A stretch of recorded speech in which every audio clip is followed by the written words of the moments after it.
नमस्ते छात्रों, इस वीडियो में हम कक्षा 10वीं के विज्ञान के अध्याय 4 कार्बन और उसके यौगिक के बारे में कुछ चर्चा करेंगे। देखिए, कार्बन क्या होता है। सबसे पहले मैं आप लोगों को ये बता देता हूँ कि कार्बन जो है एक तत्व है जिसे C इसका प्रदर्शित करने का चिन्ह होता है। C इसके द्वारा प्रदर्शित किया जाता है और इसका परमाणु क्रमांक जो होता है ये होता है 6। कार्बन परमाणु का परमाणु क्रमांक कितना होता है? 6 होता है।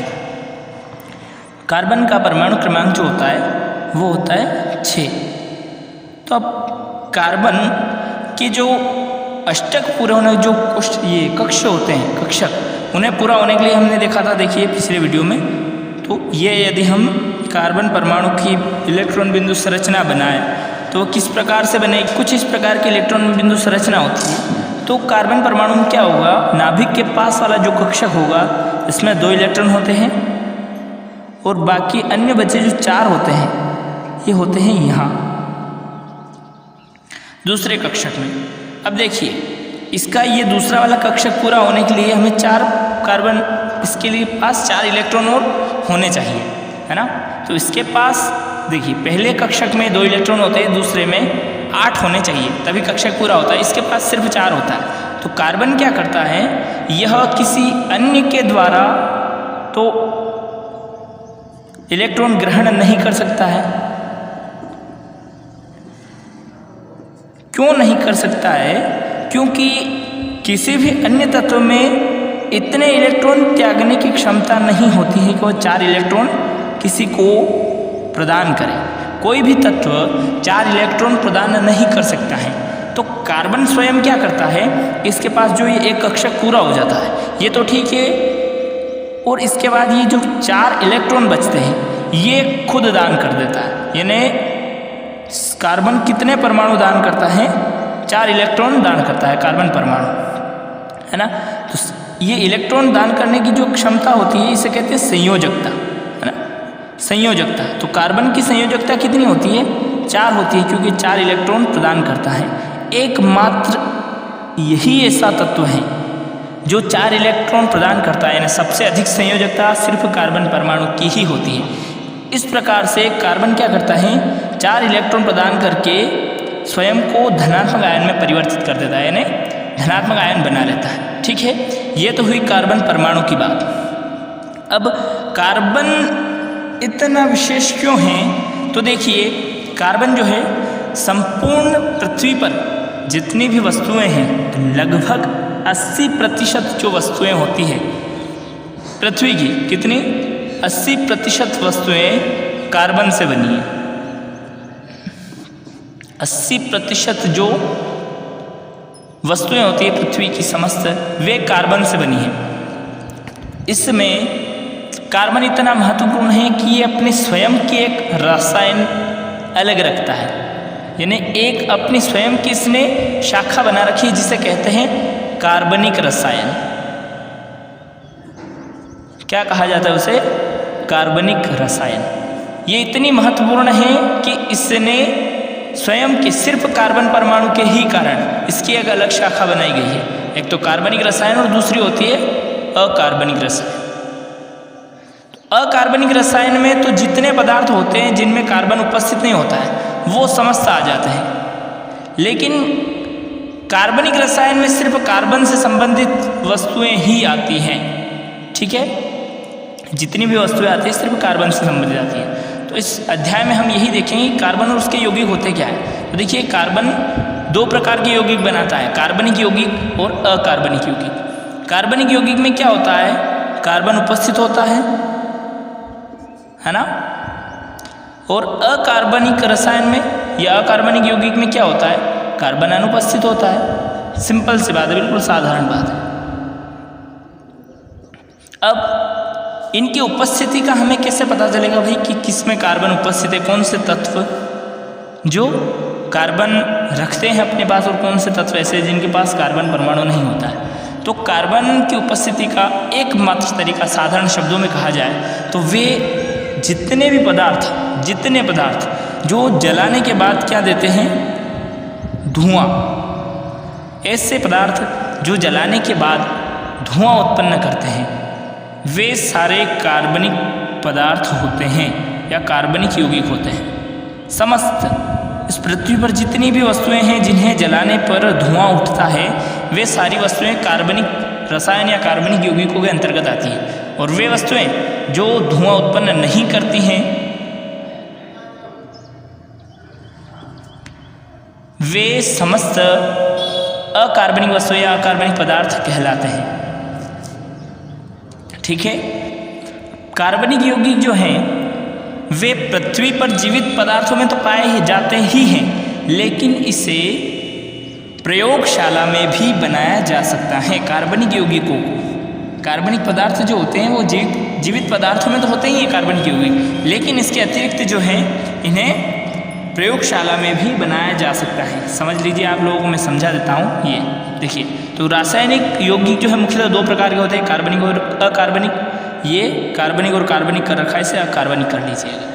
तो कार्बन युक्त अथवा ऐसे यौगिक जिनमें कार्बनिक मुख्य अवयव होता है, सबसे प्रधान अवयव होता है, वे कार्बनिक यौगिक कहलाते हैं। कार्बन में श्रृंखलन का गुण होता है, एक दूसरे से जुड़े होते हैं, श्रृंखला बनाते हैं, एक प्रकार की विशेष प्रकार की श्रृंखला बनाते हैं, इसलिए श्रृंखलन का गुण होता है।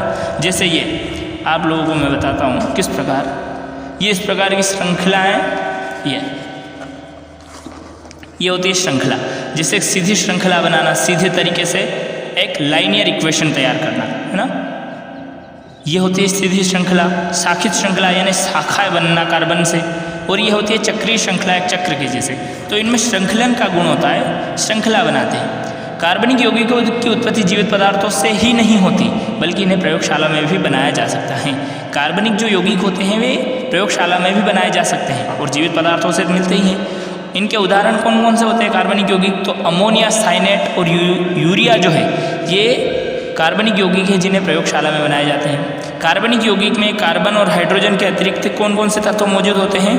तो ऑक्सीजन, नाइट्रोजन, सल्फर, हेलोजन, कुछ अन्य तत्व भी उपस्थित हो सकते हैं। यह आवश्यक नहीं कि कार्बनिक यौगिकों में सिर्फ कार्बन ही उपस्थित रहे, अन्य तत्व भी हो सकते हैं। कार्बनिक यौगिक सामान्यतः सहसंयोजक प्रकृति के होते हैं, इनमें समवायता का गुण होता है। अब देखिए, सहसंयोजी क्या होता है? तो ये एक दूसरे के साथ बंधन के द्वारा, एक बंध होता है सहसंयोजी बंध, उसके द्वारा जुड़े होते हैं। जैसे ये H और H में जोड़ रखा है, H bond H, H2 molecule, यानी हाइड्रोजन के दो अणु एक दूसरे के साथ सहसंयोजी बंध से बंधे हैं। इसमें एकल सहसंयोजी बंध है, बीच में एक ही बंध बना हुआ है, तो ये एकल सहसंयोजी बंध हो जाए। द्विसहसंयोजी बंध कैसा होता है? तो ऑक्सीजन परमाणु से ऑक्सीजन परमाणु, ये दो सहसंयोजी बंधों से बना है, इसके बीच में दो बंध बने हुए हैं। तो ये ऑक्सीजन के दो परमाणु जो हैं, दो अणु, वे क्या कर रहे हैं? एक दूसरे से द्विसहसंयोजी बंध से बंधे हैं। त्रिसंयोजी बंध से तो ये नाइट्रोजन जो है एक दूसरे के साथ तीन बंधों से बंधे हैं, तो ये होती है सहसंयोजी या सहसंयोजकता। अगला देखिए, समवायता किसे कहते हैं? तो जब एक ही अणुसूत्र द्वारा, सूत्र जो है एक ही है लेकिन उसे अलग अलग प्रकार से लिखना है ना, जब एक ही अणुसूत्र द्वारा दो या दो से अधिक कार्बनिक यौगिक प्रदर्शित किए जाते हैं तब इस गुण को समवायता कहते हैं। जैसे समवायता गुण क्या होता है? जब एक ही अणुसूत्र के द्वारा दो या दो से अधिक कार्बनिक यौगिक प्रदर्शित किए जा सकते हैं। अणुसूत्र तो उनका एक ही होगा लेकिन यौगिक जो होंगे वो अलग अलग होंगे, कार्बनिक यौगिक दो से अधिक या दो, तो वे जो इनका जो गुण होता है ये कहलाता है समवायता। जैसे C2H6O, अब देखिए इसमें कार्बन के दो परमाणु हैं, हाइड्रोजन के 6 परमाणु हैं और ऑक्सीजन का 1 परमाणु। अब इस अणुसूत्र से इसे एक और कार्बनिक यौगिक कैसे बनता है? तो C2, इसमें भी ये जो है कार्बन परमाणु 2 हैं, हाइड्रोजन H5 ये और OH, इसमें भी 5 और 1 6 हाइड्रोजन परमाणु और 1 ऑक्सीजन परमाणु। तब देखिए इनमें अणुसूत्र जो हैं, अणुओं की संख्या जो है या परमाणुओं की संख्या जो है ये तो समान है सभी के, लेकिन इनके लिखने का जो तरीका है प्रदर्शित करने का वो अलग अलग है ना। इसी प्रकार इसमें देखिए CH3 bond O bond CH3, अब इसमें भी 2 कार्बन 3 और 3 6 हाइड्रोजन और 1 ऑक्सीजन है, तो इनमें भी कार्बन परमाणु, हाइड्रोजन परमाणु या ऑक्सीजन परमाणु समान हैं उतने ही, लेकिन इन्हें प्रदर्शित अलग तरीके से किया जा रहा है। अब हाइड्रोकार्बन देखिए, हाइड्रोकार्बन क्या होते हैं? तो हाइड्रोकार्बन ऐसे कार्बनिक यौगिक जो कार्बन एवं हाइड्रोजन से मिलकर बने होते हैं। इनमें हाइड्रोकार्बन वे पदार्थ कहलाते हैं जो कार्बन द्वारा, है ना, और हाइड्रोजन द्वारा, इन दो अणुओं से मिलकर बने हों, कार्बन तथा हाइड्रोजन। ये तत्व क्या कहलाते हैं? हाइड्रोकार्बन कहलाते हैं। जैसे मीथेन गैस होती है, इथेन, प्रोपेन, ये सभी गैसों में होते हैं। तो ये जितने भी परमाणु हैं इनमें कार्बन और नाइट्रोजन पाया जाता है, ये तत्व। तो इनमें कार्बन और हाइड्रोजन की उपस्थिति कारण, मैंने यहाँ नाइट्रोजन कर दिया, एच कर लेना इसको, हाइड्रोजन की उपस्थिति कारण ही इन्हें हाइड्रोकार्बन यौगिक कहते हैं। अब देखिए कार्बनिक यौगिक युक्त विधियाँ कौन कौन सी है? देखिए खाद्य पदार्थ में कार्बनिक यौगिक कहाँ कहाँ पाए जाते हैं? तो खाद्य पदार्थ में कार्बोहाइड्रेट के रूप में पाए जाते हैं, तेल में, वसा में, प्रोटीन में, स्टार्च और विटामिन में। वस्त्र में सूती वस्त्र, ऊनी, नायलॉन, टेरिलॉन और डेक्रान। दवाइयों में भी पाए जाते हैं, ईंधन में भी पाए जाते हैं। प्रसाधन सामग्री जो होती है, विस्फोटक जो होते हैं, उनमें भी कार्बनिक पदार्थों को या कार्बनिक यौगिकों का प्रयोग किया जाता है। और अन्य वस्तुएं जैसे कागज, प्लास्टिक, रबर इत्यादि, इनमें भी कार्बन परमाणुओं को पाया जाता है। आज की वीडियो में बस इतना ही। इसके आगे के बारे में, अध्याय के बारे में हम कल पढ़ेंगे।